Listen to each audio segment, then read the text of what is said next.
د غربي نورستان په ننګراج کې د قمر خیریه بنسټ له لوري د 2.5 میلیونه افغانیو په لګښت د پاکو اوبو رسولو یوه سولري شبکه جوړه او 400 کورنیو ته اوبه ورسېدې.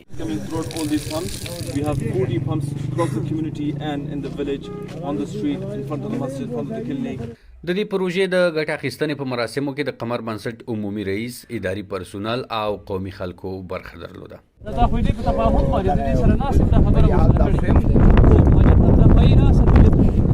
د بنسټ مسؤل رحمت الله نوروز باختر اجانس ته وویل دغه د قمر بنسټ پروژه په نورستان په دروازه کې په ننګراج کلي کې چې تقریبا 2.5 میلیون افغانۍ لګښت باندې جوړه شوې ده چې موږ سولر استفاده کړې ده د عمیق څخه اوبه ویستې دي او بیا 40 لیټر ټانکۍ هم جوړه کړې ده او 400 فامیلو ته ځي چې په اوسط ډول باندې فامیل 10 کسان لري یعنې 400 کسان د اوبو مشکل حل شو. بل لور ته د سیمې خلکو دا په ننګراج کې یوه حیاتي پروژه وبلله. هغوی وویل پخوا اوبه نه وې، تقریبا 2 کیلومتره 3 کیلومتره بار سر کې زموږ چې نه وې او رونده مو اوبه جګول ډېر په مشکل سره.